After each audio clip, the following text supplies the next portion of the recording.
Assalamualaikum warahmatullahi wabarakatuh. Pada kesempatan ini, saya akan memaparkan rancangan aktualisasi saya Latsar CPNS Angkatan 13 tahun 2023. Sebelum memulai, izinkan saya memperkenalkan diri terlebih dahulu. Nama saya Ersad, pendidikan S1 Kesehatan Masyarakat, NDH 05, jabatan sebagai penyuluh kesehatan masyarakat pada unit kerja UPTD Puskesmas Sekera di instansi pemerintah Kabupaten Aceh Tamiang. Yohanes Leimena dan Abdul Fattah merupakan dua sosok penggagas cikal bakal Puskesmas. Keduanya memikirkan bagaimana pengobatan modern ala kedokteran barat bisa dinikmati masyarakat luas hingga ke pelosok desa. Tahun 1968, Gerrit Augustinus Siwabesi, seorang dokter berdarah Ambon yang menjadi Menteri Kesehatan di awal pemerintahan Orde Baru, mempresentasikan ide Leimena dan Abdul Fattah tentang pembangunan pusat kesehatan masyarakat atau yang kita kenal dengan Puskesmas di setiap kecamatan dalam rapat kerja nasional di Jakarta. Selanjutnya, kemudian usulan tersebut diterima oleh Presiden Soeharto dan menjadi bagian dari program pembangunan 5 tahun pemerintah Orde Baru. Pada awalnya, wilayah Kecamatan Sekera yang menjadi wilayah kerja Puskesmas Sekera merupakan bagian dari Kecamatan Karangbaru. Dan pada saat itu, Puskesmas Sekera masih berstatus sebagai Puskesmas Pembantu, dengan Puskesmas Karangbaru sebagai puskesmas induknya. Kecamatan Sekera kemudian menjadi wilayah pemekaran dari Kecamatan Karangbaru, sehingga Puskesmas Pembantu Sekera beralih status menjadi UPTD Puskesmas Sekera berdasarkan Kanun Bupati Aceh Tamiang Nomor 5 Tahun 2015, di mana berdasarkan peraturan tersebut, Puskesmas Sekera termasuk ke dalam kategori puskesmas non-rawat inap kawasan terpencil, di mana 7 desa dari 14 desa yang ada termasuk dalam wilayah desa sangat terpencil dengan izin operasional puskesmas nomor 372 tahun 2015 dan nomor registrasi puskesmas B1114071201. Adapun visi Puskesmas Sekera yaitu terwujudnya pelayanan kesehatan yang optimal menuju masyarakat yang sehat. Agar visi tersebut tercapai, Puskesmas Sekera memiliki misi antara lain meningkatkan mutu dan manajemen kesehatan, mendorong kemandirian untuk hidup sehat dan keluarga sejahtera, peningkatan upaya kesehatan sumber daya masyarakat dan perilaku hidup bersih dan sehat, meningkatkan pencegahan penyakit menular dan kesehatan lingkungan, serta menurunkan angka kesakitan dan kematian. Berikut merupakan struktur organisasi UPTD Puskesmas Sekera. Salah satu tugas utama saya yaitu sebagai perencana dan juga sebagai koordinator pelayanan promosi kesehatan.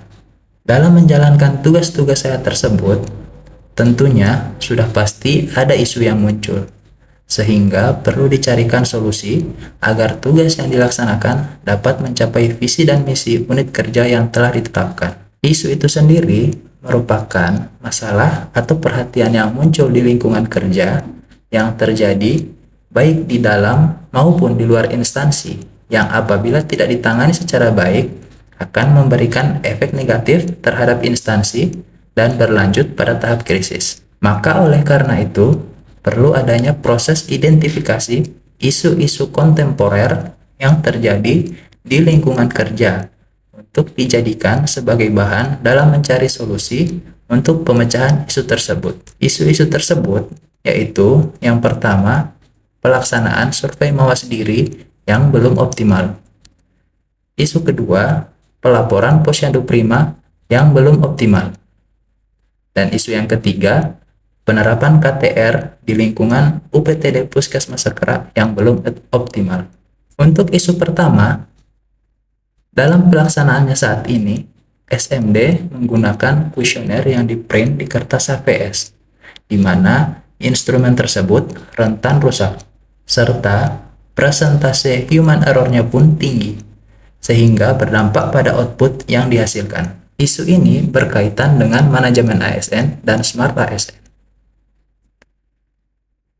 Adapun pihak yang terdampak yaitu masyarakat dan UPTD Puskesmas Sekera itu sendiri. Untuk isu yang kedua, bentuk pelaporannya masih berupa laporan manual, sehingga dalam pelaporannya dari bidan-bidan desa ke puskesmas harus menunggu saat di mana bidan desa tersebut turun gunung, sehingga ikut berdampak pada pelaporan ke Dinkes Kabupaten tidak tepat waktu. Isu ini berkaitan dengan manajemen ASN dan Smart ASN.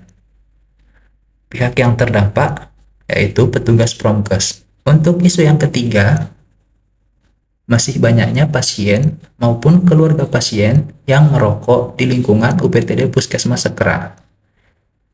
Isu ini berkaitan dengan manajemen ASN. Adapun pihak yang terdampak yaitu pasien dan juga petugas kesehatan. Berdasarkan pemetaan dan identifikasi dari 3 isu yang telah dijelaskan di awal, maka perlu dilakukan proses analisis penetapan core isu untuk menentukan isu mana yang akan ditetapkan menjadi core isu. Dalam melakukan pemilihan isu dapat menggunakan beberapa teknik seperti USG, APKL, dan lainnya. Di kesempatan kali ini, saya menggunakan metode USG dalam melakukan analisis penetapan core isu. Dalam pengisian nilai tabel USG, yaitu dengan skala Likert, dengan nilai skalanya 1-5. Setelah mendapatkan isu prioritas atau core issue, selanjutnya dilakukan analisis isu.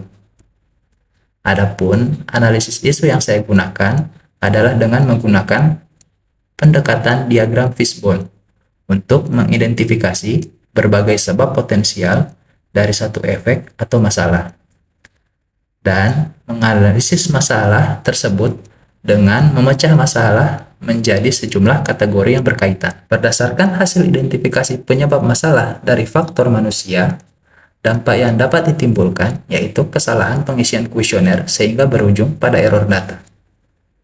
Kemudian, berdasarkan hasil identifikasi penyebab masalah dari faktor lingkungan, dampak yang dapat ditimbulkan yaitu lamanya kuesioner sampai ke tangan petugas Promkes, sehingga berujung pada keterlambatan pengolahan data hasil kuesioner.